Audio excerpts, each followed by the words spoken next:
Alors, Sophocle, c'est un auteur qui a vécu aux alentours de 500 ans avant Jésus-Christ, même si on n'est pas tout à fait sûr de ses dates de naissance et de mort. Si on regarde la ligne du temps, en fait, il vit à un moment important pour la vie à Athènes et en Grèce en particulier, puisqu'il va connaître l'apparition de la démocratie à Athènes et il va aussi connaître un certain nombre de guerres, donc il vit un moment fondamental dans la vie de sa cité. Il est né à Colonne, c'est aujourd'hui une partie d'Athènes. Il aime cette région-là, ce pays-là, puisqu'il va écrire dans Oedipe à Colonne une de ses tragédies. En ce pays de bons chevaux, tu as rencontré étranger le plus beau séjour de la terre. Donc on voit son affection, son lien à sa terre d'origine. Sa famille, on connaît assez peu de choses, simplement le nom de son père, Sophilos. On sait que c'est un propriétaire d'esclaves et donc Sophocle appartenait à la bourgeoisie aisée d'Athènes, qui représente, on le voit sur le camembert, à peu près 10% de la population à Athènes seulement. Sa femme, sa première femme, Nicostrate, lui donne un fils, Lophon. Et ce Lophon-là deviendra lui aussi un poète tragique. Il a de nombreuses maîtresses. Il y en a une qu'on connaît plus, qui s'appelle Théoris, et grâce à elle, il a un deuxième fils, Ariston. Et celui-ci sera lui-même le père de Sophocle le Jeune. Sophocle le Jeune, c'est lui aussi un auteur, et il fera représenter la pièce Oedipe à Colonne, la pièce de son grand-père, après la mort de Sophocle. Il a aussi 3 autres fils qui sont un peu moins connus. Sa jeunesse, il est talentueux, il pratique la gymnastique, la musique, il fait de la danse, de la comédie, il est acteur. On peut dire que c'est quelqu'un qui a de multiples talents. C'est aussi un homme qui est pieux. Il fait partie d'une confrérie vouée au culte du dieu Aminas.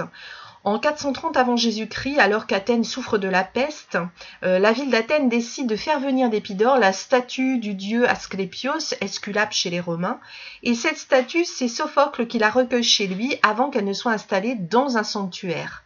Donc cela montre bien que c'est quelqu'un qui est apprécié par ses pairs et honoré par ses pairs. C'est aussi un homme politique majeur.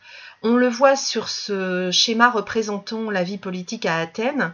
L'Assemblée des citoyens, qu'on appelle aussi l'Ecclésia, élit ou tire au sort à peu près 700 magistrats, dont une dizaine de stratèges qui vont commander l'armée, diriger la cité et veiller à l'application des lois.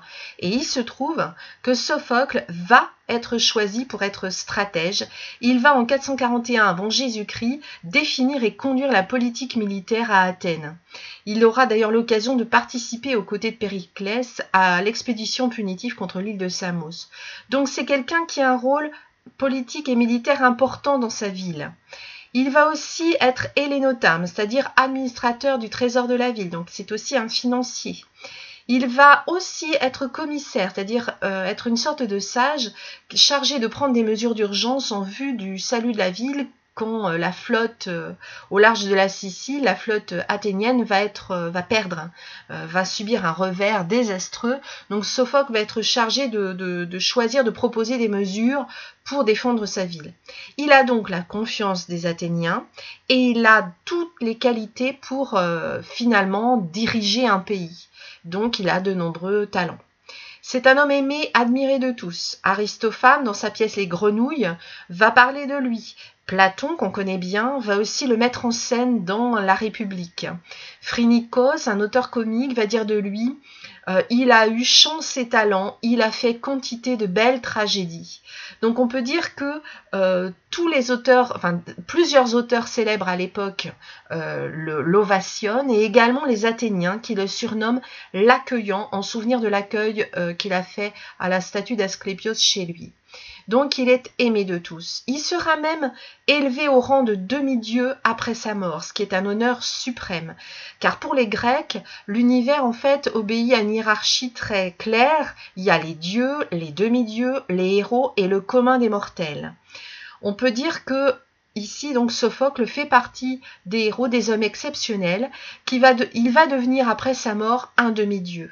Donc il a vraiment toutes les qualités pour qu'on se souvienne de lui encore aujourd'hui. Son travail de dramaturge.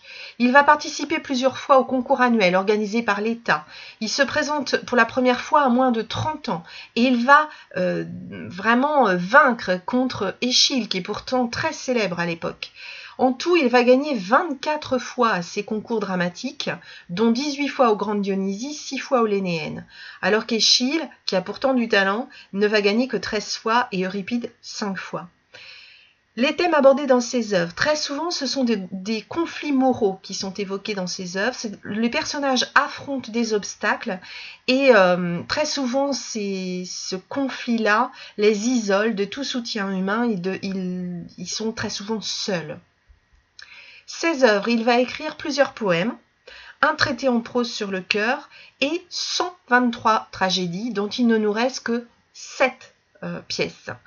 La datation de ces pièces est très souvent imprécise. En tout cas, on sait que celles qui nous restent ont été écrites plutôt dans la dernière partie de sa vie.